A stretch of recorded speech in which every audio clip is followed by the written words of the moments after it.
आप सभी को राधे राधे भैया, सभी को नमो बुद्धाय। तो आज हम संस्कृत साहित्य की क्लास लेकर आ गए हैं और ये 8वीं क्लास किसकी होगी? राजशेखर की होगी। प्राय अभी हाल ही के एग्जाम में आपको पीजीटी के एग्जाम में देखा गया है कि काफी प्रश्न भी संस्कृत साहित्य से रख रहा है। 4 से 5 से प्रश्न आपको संस्कृत साहित्य से ही मिल रहे हैं और संस्कृत साहित्य के भी आपके प्रश्न एक भी गलत नहीं होने चाहिए, क्योंकि बहुत ही अच्छे प्रश्न बना रहा है संस्कृत साहित्य से भी, आसान भी बना रहा है और कठिन भी बना रहा है। तो हमको दोनों लेकर चलना है, दोनों का तालमेल बैठाएंगे तभी आपका टीजीटी में सिलेक्शन होना है। तो चलिए सीधे सीधे हम बात करेंगे इनको। तो इनका जन्म यानी राजशेखर जो कवि भी थे, नाटककार भी थे, उच्च कोटि के विद्वान भी थे। तो इनका जन्म कब होता है? 10वीं शताब्दी में होता है। कहाँ पर? महाराष्ट्र में इनका जन्म होता है। अब चूंकि ये कौन से कुल में उत्पन्न हुए थे? यायावरी कुल में उत्पन्न हुए थे। तो यायावरी कुल उत्पन्न होने के कारण इनका एक नाम यायावरी भी है, ये भी ध्यान दीजिएगा। और ये जात के क्या थे? ब्राह्मण थे। और इनके पिता का नाम, पिता माता पत्नी पुत्र दादा सब रट लीजिएगा। कहीं से भी प्रश्न बन सकता है, ये मत सोचिएगा कि प्रश्न नहीं पूछे जा रहे हैं, प्रश्न खूब पूछे जा रहे हैं। तो इनके पिता का नाम क्या था? दर्दु, इसको देख लीजिएगा। माता का नाम शीलवती था और इनकी पत्नी जो थी अवंती सुंदरी थी। अवंती सुंदरी इनकी पत्नी का नाम था। और एक रचना इन्होंने अपनी पत्नी को प्रसन्न करने के लिए भी लिखा है भाई। ये अपनी पत्नी से अथाह प्रेम करते थे। फिर अकालजद, ये इनके पितामह थे। पितामह का तात्पर्य दादा थे। इनके दादा का नाम क्या था? अकालजद। अगर आपको ऑप्शन में मिल जाए ना अकालजद, तो पिता में मत कर दीजिएगा, ये इनके पितामह थे या दादा कह सकते हैं आप। अब राजशेखर ने सबसे बड़ी बात क्या कही है?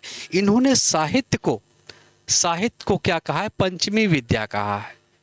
इन्होंने साहित्य को क्या कहा है? पंचमी विद्या की उपाधि दी है। तो साहित्य को पंचमी विद्या किसने कहा है? राजशेखर ने कहा है। और इन्होंने अलंकार का भी ग्रंथ लिखा था, भारी भरकम।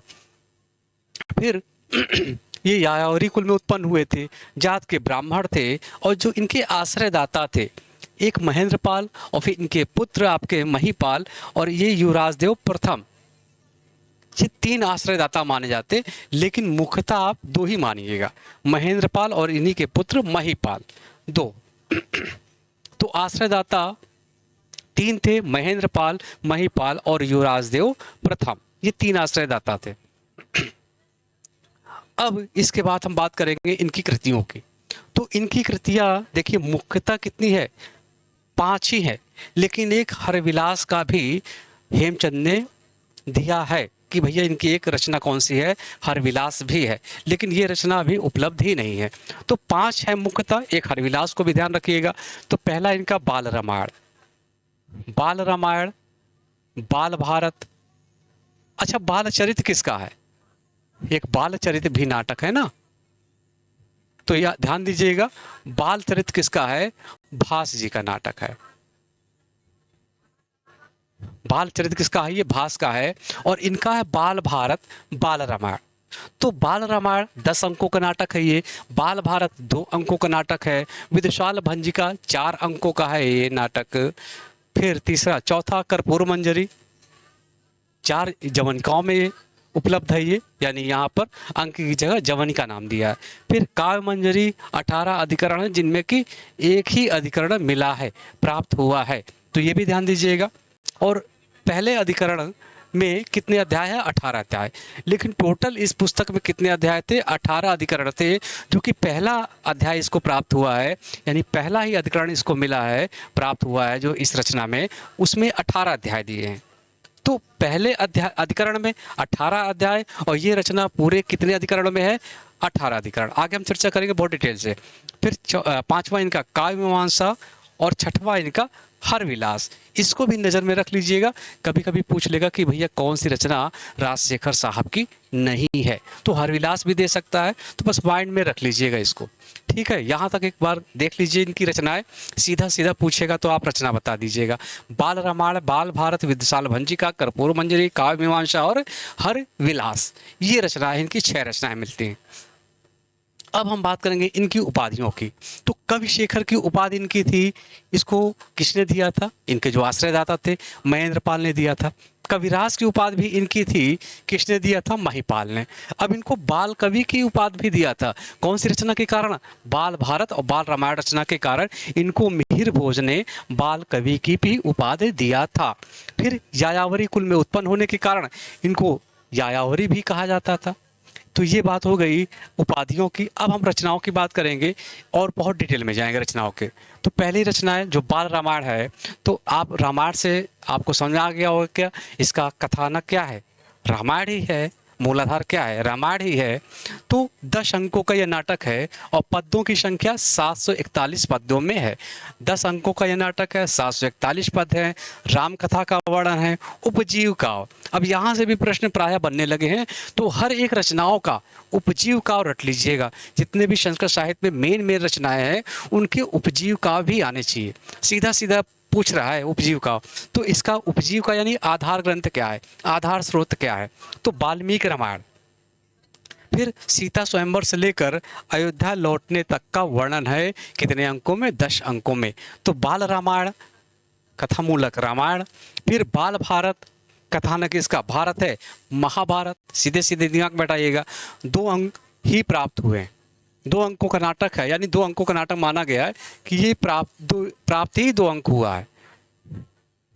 फिर 143 श्लोकों में है, महाभारत की कथा का वर्णन है इसमें। और इसका अन्य नाम, ये याद रखिएगा, इसका अन्य नाम प्रचंड पांडव भी है। तो राजशेखर की कौन सी रचना का नाम प्रचंड पांडव है? तो यही बाल भारत। पांडव से पकड़ लीजिएगा, पांडव किस में थे? महाभारत में थे। तो प्रचंड पांडव राजशेखर की कौन सी रचना का नाम है? बाल भारत। क्लियर? अब यह रचना जो महिपाल, जो इनके आश्रयदाता थे, उनके कहने के अनुसार हुई थी। तो बाल भारत हो गया। फिर तीसरी रचना विदुषाल भंजिका। यह 4 अंकों का नाटक है और आधार ग्रंथ क्या है इसका? रत्नावली, स्वप्नवास दत्तम और मालिका अग्नि मित्रम, जो कालिदास की रचना है। अब इसमें है क्या, इसका विषय वस्तु क्या है? विद्याधर एक मल्ल थे, एक राजा थे, और मृगांकावली और कुवलयमाला के प्रेम का वर्णन है। किसके किसके प्रेम का वर्णन है? एक राजा विद्याधर मल्ल है और 2 राजकुमारियां हैं, मृगांकावली और कुवलयमाला के प्रेम का वर्णन है। फिर और इस नामकरण क्यों पड़ा? क्योंकि उनकी प्रेषी का नाम भी था यही, इसलिए उसका नामकरण विशाल भंजिका पड़ा, क्योंकि उनकी प्रेमी का नाम भी वही था, प्रेषी का, प्रेमिका सॉरी। कर्पूर मंजरी 4 जवनिकों में उपलब्ध है, प्राकृत भाषा का प्रयोग है और यह इनकी सर्वोत्कृष्ट रचना मानी जाती है। तो राजशेखर की कौन सी सर्वोत्कृष्ट रचना मानी जाती है, कौन सी प्रसिद्ध रचना मानी जाती है? तो आपकी कर्पूर मंजरी। इसकी रचना इन्होंने अपनी पत्नी, जो इनकी पत्नी थी अवंती सुंदरी, इसको प्रसन्न करने के लिए किया था। बताइए, राजशेखर अपनी पत्नी को प्रसन्न करने के लिए रचना कर लिए थे। आज के जो पति हैं, अपनी पत्नी को प्रसन्न करना है, चाहे नाराज ही रहे भैया, लेकिन पत्नी को प्रसन्न करना जब भी हो तो एक ही आइडिया है, सीधा बोलो कि चलो भैया तनिष्क शोरूम चलते हैं, बस पत्नी प्रसन्न हो जाएगी। उन्होंने रचना लिखकर पत्नी को प्रसन्न किया था जब नाराज हो गई थी। तो इसकी रचना अपनी पत्नी अवंती सुंदरी को प्रसन्न करने के लिए लिखा था। कौन सी रचना राजशेखर ने अपनी पत्नी को प्रसन्न करने, इनकी पत्नी का नाम क्या था?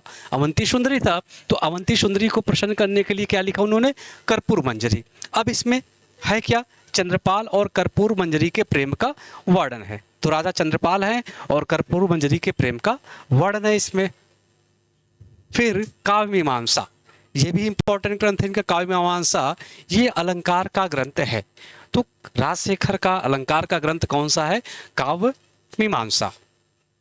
18 अधिकरणों में है, लेकिन सिर्फ इसका पहला अधिकरण ही प्राप्त हुआ है, ये ध्यान दीजिएगा।